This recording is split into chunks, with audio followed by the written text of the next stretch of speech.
ni radiyo ijwi ry'Amerika ivugira i Washington DC mu kirundi n'ikinyarwanda. Nongeye kubasuhuza muri kumwe na Venuste Nshimiyimana. Mu Rwanda mutumvira kuri FM 93 n'ibice bitatu i Karongi na FM 104 n'ibice bitatu i Kigali, naho mu Burundi turi ku mirongo migufi ya shortwave kuri metero 1922. Dore ingingo nkuru twabateguriye. Perezida wa Malawi Lazarus Chakwera yategetse abasirikare be kwitegura kuva mu burasirazuba bwa Repubulika ya Demokarasi ya Kongo. Amashyirahamwe atandukanye akorera mu Burundi aramagana intambara ibera muri Repubulika ya Demokarasi ya Kongo. Turababazwa by'umwihariko yo kubona u Rwanda rushobora kwinjira mu kindi gihugu kibanyi kwitwaza wa muhari M23 mbere leta ya Kongo imaze kwita mu muhari w'iterabwoba. Amza Venari barikukiye userukira imbere y'amategeko ishyirahamwe KPS Plus kaje mu makuru y'iwanyu mu ntara. Iwanyu mu ntara.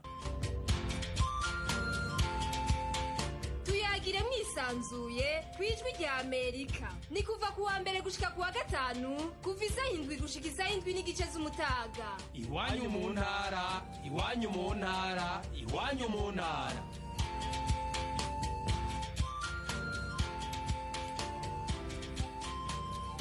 Nabibabwiraga mu ngingo nkuru, perezida wa Malawi Lazarus Chakwera yategetse abasirikare be kwitegura kuva mu burasirazuba bwa Repubulika ya Demokarasi ya Kongo bariyo mu rwego rw'ingabo z'amahoro z'umuryango w'ibihugu byo mu karere ka Afurika y'Amajyepfo SADC. Bagiye muri icyo gihugu kurwanya imitwe yitwaje intwaro. Mu ijambo yavugiye kuri televiziyo y'igihugu kuri wa gatatu, Lazarus Chakwera yavuze ko kuvana ingabo muri Kongo bizahinzira ibiganiro by'amahoro. Abasirikare b'umuryango wa SADC bagera kuri 20 barimo abanyafurika y'Epfo 14 n'abanyamalawi 3 barishwe mu cyumweru gishize igihe inyeshyamba z'umutwe wa M23 zigaruriraga umujyi wa Goma. Amashyirahamwe atandukanye akorera mu Burundi aramagana intambara ibera muri Repubulika ya Demokarasi ya Kongo. Arashinja u Rwanda kugira uruhare runini mu gufasha umutwe w'inyeshyamba wa M23 guteza umutekano muke mu karere u Burundi buherereyemo. Inkuru irambuye Thierry Vendayishimiye. Ayo mashirahamwe arimo Akopa Burundi gishinze gutanga intererano mu gutsimbataza amahoro arama mu Burundi, urunani rw'amashirahamwe y'abagendana umugera wa sida KPS Plus, Forikoni F gishinze kugwanya ikimenyane n'akamwana wa mama n'ayandi bari mu bafashe ya mbere mu kuyamiriza intambara ibera muri Kongo. Kuri mikro z'abakunzi b'ijwi ry'Amerika, ayo mashirahamwe ashikiriza ko atewe umutima uhagaze niyo ntambara igenda isatira u Burundi, kuko umukuru w'igihugu c'u Burundi aherutse kubishikiriza aho yavuze ko Rwanda rushobora gutera Burundi rubicishije ku mugwi wa M23 na Red Tabara. Izake bakanibona aserukira hamwe Akopa Burundi. W'iterabwoba M23 usuyiriye kugira ibitero muri Munyonyo mwaka wa 2021. Uwo mugwi nawo ukaba ushigikiwe n'igihugu cy'u Rwanda ukuvogera imbibe n'ubwigenge bw'igihugu cha Repubulika Iharanira Demokarasi ya Kongo bikorwa n'u Rwanda. Iryo shirahamwe rirashinja kandi igihugu c'u Rwanda kuba inyuma y'iyo ntambara mu gufasha umugwi wa M23. Izake bakanibona kuri mikro z'abakunzi b'ijwi ry'Amerika ukunika bisigura. Gushika no munsi imigwi ishigikiwe n'u Rwanda imaze gukora ubwicanyi. Bashima kandi intererano igihugu c'u Burundi kimaze igihe gitanga mu gukingira ubwigenge no gutsimbataza intahe yo kwikukira z'igihugu ca Repubulika Iharanira Demokarasi ya Kongo biciye mu masezerano ari hagati y'ivyo bihugu bibiri. Hamza Vena burikukiye aserukira imbere y'amategeko ishiramwe KPS Plus na warado mu rutoke ku gihugu c'u Rwanda kuba arico kiriko kigwanira muri Kongo. Turababazwa by'umwihariko yo kubona u Rwanda rushobora kwinjira mu kindi gihugu kibanyi kwitwaza wa muhari M23 mbere leta ya Kongo imaze kwita mu muhari w'iterabwoba. Kwifatira ni kwinyagira bice by'ibihugu bibanyi bituma abene byo bihugu bamira amagabo eka mbere n'u Burundi turasigaye inyuma. KPS rero teye ivyatsi ako gacerere k'amakungu. N'ishirahamwe Forikone F gishinze kugwanya ikimenyane n'akamwana wa mama rivuga ko ribabajwe n'abariko bapfira mu gihugu kibanye ca Kongo. Kwizera Priva umuvugizi w'urirongoye avuga ko iryo shirahamwe rifise amakuru yizewe ko igihugu c'u Rwanda arico giteje umutekano muke mu karere na cane cane muri Kongo. Yaciye asaba ibihugu bigenzi vya Kongo kugifasha guhosha iyo ntambara. ONF yararose amakuru yerekana ingene igihugu c'u Rwanda gifasha imigwi y'iterabwoba ariyo M23 na Red Tabara. Ayo makuru akaba yatorokanijwe n'abahinga b'iryo shirahamwe nyene. Ishirahamwe Forikone F rihamagariye amakungu gufasha kugira ngo amahoro n'umutekano bigaruke mu karere turimo cyane cyane mu buseruko bw'igihugu ca Kongo. Aha kandi n'umugambwe MSP inkinzo y'ijambo ry'abarundi kuri mikoro z'abakunzi bacu nabo bashikirije ko badakekeranya ko intambara iri kwibera muri Kongo igendereye kwerekeza mu gihugu c'u Burundi. Juma Omar co yitungiye umunyamabanga w'uwo mugambwe avuga ko biteguye gufasha umukuru w'igihugu Evariste Ndayishimiye mu gukingira igihugu n'imbibe. Tubona kandi dutahura neza ko umukuru w'igihugu cy'u Rwanda afise intumbero mbi igaragaza ko ashaka kwagura intambara akaba ariko ayitumbereza ku gihugu cy'u Burundi. Umugambwe MSP inkinzo ushigikiye bimwe bivuye ku mutima nyene cubahiro umukuru w'igihugu cacu ciza cy'u Burundi General Major Evariste Ndayishimiye ku ngingo zose azofata ku neza y'u Burundi n'abarundi mu ntumbero yo gukingira igihugu cacu n'abarundi bose mu vyabo no mu babo kugira Uburundi bube igihugu kitavogeye. Kuri ivyo byashikirijwe n'amashirahamwe ndetse n'imigambwe bidoma urutoke ku gihugu c'u Rwanda ko arico cinyegeje nyuma y'intambara iri kwibera muri Kongo. Ijwi rya Amerika ryashatse kumva icindi migambwe ibivuga ko. Tuhamagaye kuri telefone Shovino Mugwengezo arongoye umugambwe IPD Zigamibanga akaba aba mu gihugu c'u Bubiligi avuga ko amashirahamwe ubwayo atemerewe gushinja igihugu kanaka ko kiri mu ntambara n'ikindi gihugu kitari co bakoreramwo. Amenyesha ko ayo mashirahamwe yarakwiye kwerekana na cane cane inkurikizi z'intambara ku banyagihugu bityo akabona gusaba amakungu kugira ico akoze. Mugwengezo anavuga ko abasirikare b'u Rwanda babaye bari mu gihugu ca Kongo ko bari kwirinda no kurinda igihugu camaze igihe mu ntambara kikaba kimaze kwiyubaka. Mu Kirundi bavuga ngo uwibwe niwe yiruka. Simbona ingene u Rwanda uno munsi bwofatwa nk'igihugu kiriko kiratera Kongo.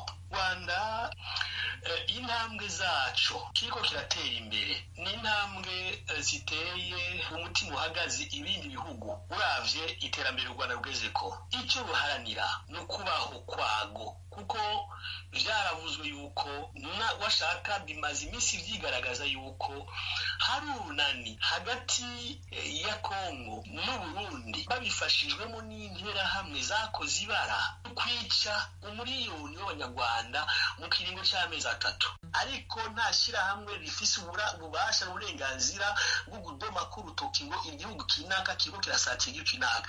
Arivyo boshikiriza bobishikira vya rusangi hamwe n'umurundi ari ngaho ashobora kwandika ibiriko birabera muri Gaza inkuru zisanzwe atari inkuru ugaragaza aho uhagaze kirazira ico kintu. Abategetsi batandukanye mu Burundi barimo President Ndayishimiye bakaba nabo baherutse gushinja igihugu c'u Rwanda kuba imbere mu ntambara y'ikibera muri Kongo. Gusa mu kiganiro yahaye televiziyo y'Inyamerika CNN mu ntangiriro z'iyindwi President w'u Rwanda Paul Kagame yabwiye umunyamakuru wayo Larry Madowo ko atazi niba hari abasirikare b'igihugu ciwe bari muri Kongo. Mu bihe bitandukanye Leta Zunze Ubumwe za Amerika, ishirahamwe mpuzamakungu ONU n'umuryango w'ubumwe bw'Uburayi ryavuze ko u Rwanda rugomba guhagarika inkunga ruha umutwe wa M23 no gukura ingabo zagwo muri Kongo. Thierry Vendayishimiye, Ijwi ry'Amerika, Kigali.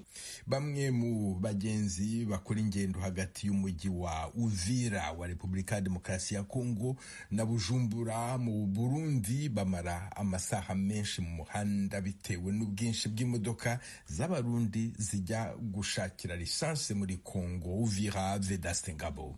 Yaba bagenzi bava Bujumbura bagana Uvira cyangwa bava mu Burundi bagana mu mujyi wa Bukavu twasanze Kavimvira, bose bahuriza ku kintu kimwe: ubwinshi bw'imodokari z'abarundi ziri kuja bukaguza gushakira igitoro muri Kongo zituma birirwa mu muhanda, abandi bakarara mu nzira. Tugera ku mupaka wa Gatumba twasanze imodokari zibarirwa mu magana zari zitonze imirongo iva Gatumba kugera imbere y'umupaka wa Kavimvira. Bamwe mu bashoferi bari mu modokari, abagenzi bari bazirimo bari bazivuyemo bagenda n'amaguru. Bamwe bari bicaye imbere y'umupaka wa Kongo, muri bo bazanya n'indi modokari zabazanye zitarashika. Nduwayo Aimable akoresha ishyirahamwe ritwara abagenzi mu muhanda wa Bujumbura Bukavu, avugana n'ijwi rya Amerika, yasabye leta ya Kongo n'iy'u Burundi gukemura iki kibazo cy'ibitoro kugira ngo imirimo yabo ntikomeze kudindira. Dufise ikibazo cy'abantu bava i Burundi baza kunywa igitoro muri Kongo, bica bituma ducererwa gushikana abantu iyo baja i Bukavu. Rero turasaba ko bo mu Burundi batobura igitoro kote y'u Burundi no muri Kongo, bashireho umustari w'ama-agence n'umustari w'abaza kunywa muri Kongo. Ibarabara ryuguruke, twebwe dukore kandi tudutwaye abasafiri bagiye kure cyane. Akazi kanyu karafa cyane, sigupfa karononekaye karaheze. Magurutse Burundi 6 nza gushika ngaha mu Nsanze isaha 4, umupaka wa Kongo hariya wugara isaha 9 simba nkijabutse. Abakiriya cyese ko barara nibagira ingufu, habe umustari wabaja kunywa igitoro, habe n'umustari wabagenda. Uyu mushoferi utwara imodokari mu bwoko bwa Probox wavuye mu Burundi aza gushakira igitoro muri Kongo, wagaragaza yuko hari igihe bamara amasaha 5 mu muhanda kubera ubwinshi bw'ibinyabiziga biza kumwishereza muri Uvira. Vuye Bujumbura 11 z'igitondo, ninjiye muri Kongo saa 5:45. Ubu ndanyoye ibitoro ngo masohoke, urabona ko nkiri muri ambutiyaje no. Bibatwara igihe kingana iki kugira ngo muve Burundi mugere muri Kongo? Mwakoresha igihe kingana gutari kubimeze gute? Biratwara amasaha 7 nke 6:30 gadusubire mu mirimo yacu. Dusaba ko leta yo dutunganiza twaronka bitoro nkuko abandi babironka, mu kindi gihugu vyoroshe kuronka. Bamwe mu bagenzi barimo abagana mu mujyi wa Bukavu twasanze Kavimvira bavuga yuko barara mu nzira kubera iki kibazo cy'imodokari nyinshi, kuko bajya kugera Kamanyura cyangwa ku mupaka w'Urusizi rwa mbere wafunzwe. Ingaruka nyinshi cyane, ubu dushobora kurara mu muhanda twari tuzi yuko turari Bukavu, ubu ndabona ko turara Kamanyura cyangwa Cyangugu. Umuyobozi w'umujyi wa Uvira Kiza Muhato nawe yagendereye umupaka wa Gatumba na Kavimvira yasabye zimwe mu nzego zikorera kuri uwo mupaka wa Kavimvira ureka guhohotera abashoferi b'Abarundi babasaba amafaranga menshi, kuko bituma imodokari nyinshi zihagarara mu muhanda. Sasa jambo moja tu tuliona kwamba gari ni nyingi zinapokuja, twabonye imodokari ziza ari nyinshi cyane, kandi iyo zije habambutiyaje, kandi twasabye yuko haza yinjira nk'imodokari 100 ku munsi, kandi twasabye yuko hasigara serivisi imwe yishuza amafaranga, kuko nyinshi muri za serivisi zishuza amafaranga Abarundi kizibaye na kitansi.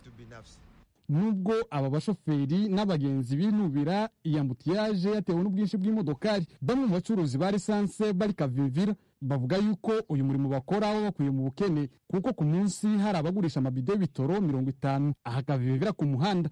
Twasanze bamwe bafite amabido n'ibicupa byuzuye za lisanse. Aba baturage bavana igitoro kuri za sitasiyo ziri muri Uvira bakakigurishiriza Kavimvira. Twara abasinistre bari twaratewe n'amazi, nyuma yaho essence tumaze kubona akazi ka essence twaraje abantu benshi bapanze amazu, ubundi abandi babona ibyo bishurira abana, ndetse ubuzima bwagiye buhindukaho buke bivanye n'ukuntu bwari bumezeho mbere. Umunsi bwanyije particulier icuruza nk'amabido 200, hariho abacuruza 50 agashira essence. Ibido rimwe nangahe muri gurisha ngahe? Turirangura mu bihumbi 67 by'amakongomani, n'igihumbi kimwe cya motari ka 268, twagurisha muri sano nanti y'Amarundi 190. Hashize umwaka urenga inyinshi mu modokari z'Abarundi ziza gushakira igitoro muri Uvira bitewe n'uko muri icyo gihugu hari ubukene bwa lisansi. Vedaste Ngabo, Ijwi rya Amerika, Uvira. Ijwi rya Amerika ryatanguye kubashikiriza ibiganiro vyaryo n'inkuru zitandukanye, zaba izanditse, izo mu mavideo, mu majwi no mu mafoto biciye ku rubuga rwa WhatsApp. Woba ushaka kwinjira kuri uru rubuga, ja ku rubuga rwacu rwa Facebook Radio Yacu VOA, aho uza kuhasanga icyo bita link mu Congereza canke lien mu Gifaransa igufasha kwinjira muri urwo rubuga rushasha rw'Ijwi rya Amerika.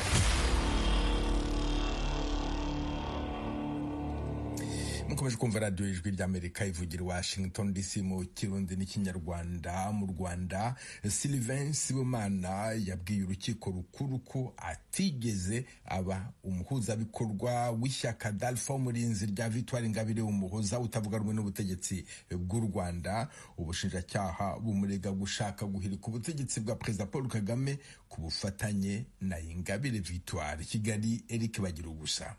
Bwana Sylvain Sibomana ubushinjacyaha bufata nk'ukuriye itsinda ry'abo bareganwa ni nawe burega ibyaha byinshi kuruta bagenzi be. Bumurega ibyaha 5 byo kugira nawe ubutegetsi buriho cyangwa perezida wa repubulika, mu gihe abandi 9 abo barega ibyaha 2 gusa. Sibomana wasoreje bagenzi be mu kwiregura kimwe n'abamubanjirije yaburanye hakana ibyaha byose. Yakunze gushaka gutinda ku byemezo byafashwe mu iburanisha ry'ibanze. Mu rukiko rukuru rwamubwiye ko ibyo nta mwanya bifite mu rubanza mu mizi. Rwakunze kumwibutsa ko yagombye gukoresha umwanya yahawe akiregura kuko rwavugaga ko Sibomana yatandukiraga. Yavuze ko hari inenge zikomeye abona mu kirego cy'ubushinjacyaha gikubiyemo ibyaha mbumurega. Sibomana avuga ko ibimenyetso ubushinjacyaha bushingiraho bumurega byabonetse mu buryo bunyuranije n'amategeko. Yasobanuye ko ubugenzacyaha bwagiye kumusaka mu ijoro bumutwara inyandiko, telefone n'amafaranga atazi aho biherereye kugeza n'ubu ari nabwo bamufunze. Mu mahugurwa bakoze ubushinjacyaha buvuga ko yaragambiriye guhirika ubutegetsi bwa Perezida Paul Kagame. Sibomana yitwaga izina ry'irihimbano rya Grace. Yasobanuye ko igitabo bahuguweho cyitwa Blueprint for Revolution cy'umunyaserbia Sirija Popovic gikubiyemo amahugurwa ku gukemura impaka mu mahoro.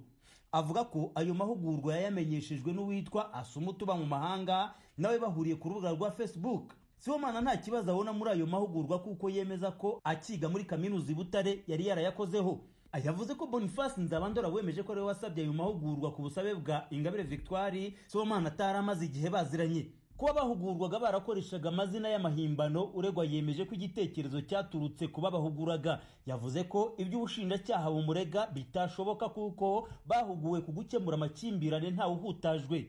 Urukiko rwakunze kumubwira ko ashaka gukwepa ibikorwa bigize ibyaha akarujyana mu bitari ngombwa. Yemeje ko yohereje abo bareganwa ubutumwa bwo kwitegura umunsi wahariwe umunyapolitiki Victoire Ingabire Umuhoza uzwi nka Ingabire Day. Umunyarwanda niyubahwe niyo nsanganyamatsiko Sibomana yari yahaye uwo munsi. Avuga ko bitagize icyaha kuko yaragamije guha imbaraga uwo munsi. Ikiswe Operation Tinyuka udahungetwa ugahungeta yasobanuye ko itari igamije kibi. Yavuze ko kwari ukumenya uburenganzira n'uko wabuharanira. Avuga ko abantu benshi bakora ikibi kubera ko bakoreshwa n'ubwoba. Umunyamategeko Gatera Gashabana afatiye ku nyito z'ibyaha asanga zidahura n'ibikorwa yabwiye urukiko ko ikirego cy'ubushinjacyaha cyagombye kuba kitakiriho. Yavuze ko nta bikorwa bitegura ibyaha bakoze. Ubushinjacyaha burega Sylvain Sibomana nk'umuhuzabikorwa w'ishyaka Dalpha Umurinzi ritaremerwa n'amategeko y'u Rwanda, bukanashingira no ku kuba ari watumije bagenzi be mu mahugurwa. Uregwa n'umwunganira bagahakana ko atari umuhuzabikorwa w'iri shyaka. Bavuze ko Ingabire Victoire yarishinze mu 2019 nyuma yo kuva muri gereza. Bibutsa ko rishingwa Sibomana nawe yarafunzwe atari kuri bera umuhuzabikorwa ari muri gereza. Urukiko ruti niba atari umuhuzabikorwa yatumije amahugurwa nkande. Gashabana yasubije ko yatumije ku giti cye kandi ko bitagize icyaha. Yibukije ko umunyaserbia Popovic mu 2012 na 2022 yahawe igihembo cy'amahoro cyitiriwe Nobel, bityo ko ibikubiye mu gitabo cye nta kibazo byateza. Yavuze ko n'ibibazo bahugurwaga bagarutseho nk'ibyo kwimura abantu nta ngurane, iby'imisoro, iby'abazunguzayi bahohoterwaga n'ibindi byariho ariko ko byakemutse. Yavuze ko ibyo babivugiraga mu nama itagamije gukurura amacakubiri cyangwa intambara kuko batangaga ibitekerezo gusa. Gashabana yabwiye urukiko ko abizihiza Ingabire Day bijyanye n'ubwisanzure kubiyumvamo umunyapolitiki Ingabire Victoire. Yagarutse kuri Boniface Nzabandora wemeza ko ariwe wasabye amahugurwa nk'uwari uhagarariye ishyaka Dalpha Umurinzi mu gace k'iburasirazuba. Yarangiza agafata iya mbere ashyira ubugenzacyaha amajwi yafashe bagenzi be batabizi. Akibazwa niba yafatwa nk'umutangamakuru cyangwa nk'umutangabuhamya kandi ariwe nyirabayazana w'iki kirego. Maître Gashabana yasoje asaba urukiko ko rwazemeza ko ibimenyetso bigize ikirego rutabishingiraho ruhamya Sibomana ibyaha. Biteganijwe ko kuri uyu wa kane Boniface Nzabandora azatambuka imbere y'urukiko agahatwa ibibazo. Igikomejwe kwibazwa na bamwe mu bakurikirana urubanza ni uburyo uyu wari uhagarariye ishyaka Dalpha Umurinzi mu burasirazuba yafashe amajwi bagenzi be batabizi mu mahugurwa akayashyikiriza inzego z'umutekano akaba yidegembya abandi bafunze. Bagira ubusa ijwi ry'Amerika i Kigali. Perezida wa Leta Zunze Ubumwe za Amerika Donald Trump yatangaje kuri uyu wa kabiri ko ashaka ko Amerika ifata ikanigarurira intara ya Gaza. Yabivuze mu kiganiro n'abanyamakuru ari kumwe na Minisitiri w'Intebe wa Israel Benjamin Netanyahu mu ngoro y'umukuru w'igihugu White House, Washington. Temistokle Mutijima. Ibi Perezida Donald Trump yabitangarije mu kiganiro yagiranye n'abanyamakuru ku mugoroba w'uyu wa kabiri ari kumwe na Minisitiri w'Intebe wa Israel Benjamin Netanyahu. Aho umukuru wa Amerika yagize ati Amerika izigarurira umuhora wa Gaza kandi natwe tuzayikoramo akazi keza. Bwana Trump yavuze ko ashaka guteza imbere aka karere akakaremamo icyo yise ahantu nyaburanga hahebuje ahandi mu burasirazuba bwo hagati. Ati buri wese twaganiriye akunze iki gitekerezo cya Amerika cyo gufata buriya butaka tukabuteza imbere tugahanga ibihumbi by'imirimo. Ibintu bizahahindura neza cyane ku buryo nta muntu uzamenya ko higeze kuba kuriya, kuko ubu ibyo babona ni impfu, isenyuka n'amatongo. Netanyahu yavuze ko imwe mu ntego nyamukuru z'intambara ye ari ugukora ibishoboka byose ku buryo Hamas itazongera guteza akaga kuri Israel ukundi. Icyakora avuga ko Trump ibintu arimo kubishyira ku rundi rwego rwo hejuru cyane. Bwana Netanyahu yashimagije Trump yise umuperezida w'inshuti ya mbere ikomeye Israel yagize. Aha yagize ati narabivuze na mbere kandi mbisubiyemo, uri inshuti ya mbere ikomeye Israel yagize muri White House. Trump ntiyatanze ibisobanuro birambuye ku buryo ateganya kugenzuramo aka karere kagizwe ubushingwe n'intambara ihamaze amezi 15, ariko ntiyanahakanye ibyo kuhohereza ingabo za Amerika. Yavuze ko nabyo nibiba ngombwa bizakorwa. Ibyatangajwe na Perezida Trump birerekana impinduka zikomeye cyane ku byo yanengaga by'uruhare rwa Amerika mu ntambara zo mu burasirazuba bwo hagati. Abona uku gufata mu minwe by'igihe kirekire kwa Gaza na Amerika byazana ituze rirama muri iki gice cy'uburasirazuba bwo hagati ndetse wenda no mu burasirazuba bwo hagati bwose. Yavuze ko iki atari icyemezo cyafashwe mu buryo bworoshye. Icyakora ibiganiro byose byerekeza ku kwimurwa byanze bikunze bizarwanywa cyane n'Abanyapalestina, aho ibihumbi magana muri bo bavanywe mu byabo mu cyitwa Isiraheli uyu munsi wa none. Bwa mbere mu ntambara yo mu 1948 y'ishingwa rya Isiraheli na nyuma yaho mu 1967 mu kwigarurirwa kwa Cisjordania n'umuhora wa Gaza bikozwe na Isiraheli, ibihumbi byinshi by'Abanyapalestina bavanywe mu byabo. Kuri ubu muri Gaza habarurwa abantu 2.1 miliyoni nk'uko bitangazwa na Loni. Umuryango w'ibihugu by'Abarabu ndetse n'ibihugu bya Misiri, Yorodaniya, Arabia Saudite, Emirates Ziyunze z'Abarabu, Katari hamwe n'ubutegetsi bwa Palestina mu ntangiriro z'uku kwezi basohoye itangazo bahuriyeho bamagana umugambi wa Trump wo kwimura Abanyapalestina. Ibihugu byaburiye ko gahunda nk'izo zibangamiye umutekano w'akarere ndetse zikaba zatuma intambara irushaho kwaguka kandi zinabangamiye amahoro n'imibanire myiza hagati y'abagatuye. Ntibirasobanuka uburyo kwigarurira Gaza bihura n'umugambi Trump ubwe yitangarije wo kwagura amasezerano ya Abraham ngo hinjizwemo n'ubutegetsi bwa Riyadh. Trump mu 2020 muri manda ye ya mbere niwe wafashije mu kugera kuri aya masezerano yagaruye mu buryo imibanire ya Isiraheli n'ibihugu bine by'Abarabu. Icyakora Arabia Saudite yihutiye gusubiza ku byatangajwe na Trump kuri Gaza, ivuga ko itazagirana imibanire mu bya diplomasi na Isiraheli hatabayeho ishingwa rya leta yemewe ya Palestina kandi ko aho iki gihugu gihagaze hatagibwaho impaka.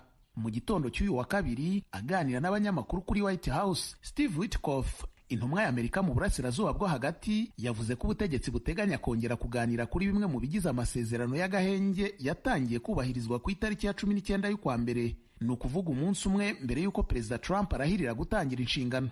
Iyi ntumwa y'Amerika yagize iti kimwe mu biteje ikibazo ni uko ubwa mbere atari amasezerano meza cyane yasinywe, ntiyagizwemo uruhare n'ubutegetsi bwa Trump. Ntacyo twajyaga kubikoraho. Ubu turimo gukorera ku nyandiko y'ibiyagize nibwo turimo gutahura ibintu. Bwana Steve Witkoff yashimangiye igitekerezo cya Trump cyo kwimura Abanyapalestina, avuga ko gahunda y'imyaka 5 yo kongera kubaka Gaza nk'uko bikubiye mu cyiciro cya 3 cy'amasezerano mu by'ukuri idashoboka.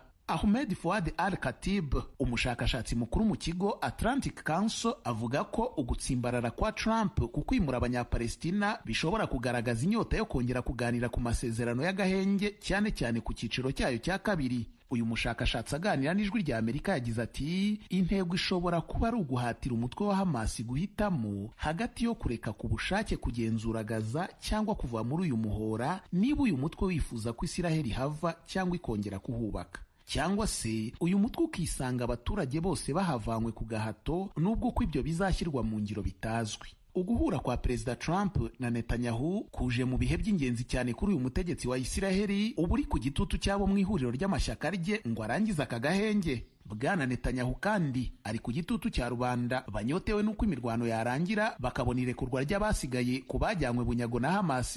Jonathan Reinhold, umukuru w'ishami ryigisha amasomo ya politiki kuri kaminuza ya Bar-Ilan, avuga ko Trump na Netanyahu bose bahuriye ku ntego imwe yo kurangiza ubutegetsi bwa Hamas muri Gaza no kugarura abanya-Isiraheli basigaye ku bari bajyanywe bunyago nka kimwe mu bigize amasezerano y'agahenge. Frank Mwine n'inzobere mu by'amategeko mpuzamahanga na politiki avuga ko umugambi wa Perezida Donald Trump ushobora guhura n'inzitizi. Yavuganye na mugenzi wacu Toma Kamirindi. Nta gihugu kigarura ikindi, wenda wavuga uti Gaza ntabwo ari igihugu cyemewe mu mategeko mpuzamahanga, ariko iyo urebye Amerika nayo nk'igihugu ntishobora kugenda igafata Gaza ngo yitware gutyo, ntibishoboka, biragoye cyane. Kandi narebye muri politike ubona ibihugu by'Abarabu byose byamaganye icyo gitekerezo. Nasomaga mu kanya n'abagaza ubwabo baravuga ngo aha ni ahacu, tuzagwa hano, ntabwo twagomba guhindura, nta muntu ushobora kudutwara. Urumva rero umuntu yakwibaza se Trump azakoresha irihe tegeko? Ese n'abanyamerika ubwo barabishyigikiye? Kuba gishobora kuba ari ibyemezo bya Trump, ariko Amerika bwe ntabwo itegekwa n'umuperezida gusa, itegekwa na kongresi, itegekwa na politiki y'igihugu n'ibindi byose. So ugasanga agiye nkabibonamo ko bigoranye cyane kuvuga ko icyo kintu yagikora, kuko abashyigikiye ari ibihugu by'akarere ntabwo bishobora kuyishyigikira igitekerezo. Ariko mu rwego rwa gisirikare tuvuge afatanyije na Isiraheli, nk'uko na minisitiri w'intebe Netanyahu yabivuze ati turashaka gufata Gaza tukayigarurira, bafatanyije se ntibyakunda? Imbaraga burya Thomas ushobora kugikoresha muri imbaraga, ariko wibuke ko na politiki ari ngombwa, imbaraga gusa zasigaye ntabwo zihagije. kandi wibuke ko na Gaza ubundi Gaza Israeli yari yarayigaruriye muri ya ntambara ya 1967 ngira ngo cyangwa 1973, kirimo muri ibyo ngibyo, kuko yari cyari igice cya Misiri ariyo y'Egiputa. ubu ngubu irayigarurira, ngira ngo uzi ibyagiye biba ku buryo banahavuye ejo bundi bitewe n'ubundi n'ibibazo bya politiki. nyabona 2006 Ariel Sharon icyo gihe n'uwari perezida minisitiri w'intebe wa Israel arahava. Ugasanga rero mu rwego rwa politiki biragoye, wenda mu gisirikare, ariko urumva ko igisirikare buriya gikora ibintu by'agateganyo, ntabwo ari ibintu birambye. So ikibazo cya politiki cya Gaza ntabwo ushobora gukemurwa na gisirikare nk'uko wumva. Buriya na politiki ya Israel urayizi, Benjamin navaho hazaza n'undi wundi afata ikindi cyemezo. Biragoye cyane mu rwego rwa politiki. Gisirikare gashoboka, ariko ni akanya gatoya. Biramutse bibaye n'ako kanya gatoya, ubona ingaruka zaba izihe? Kuko abanyapalestina bavamo se mu karere byagenda gute?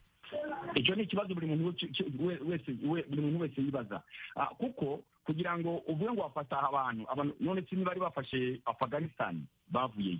Urumva rero mu rwego rwa gisirikare na Israel ubwayo, Gaza ubwayo ntabwo yigeze yifata, ariko ntabwo yigeze yigarura Gaza yose. kandi mu rwego rwa politiki n'ubundi Abarabu bose ntabwo icyo ngicyo. Ikindi, abantu Gaza ifite hafi abantu miliyoni 2 z'abaturage, abo uzabashyira hehe n'ujya gukoresha gisirikare kandi batakwemera?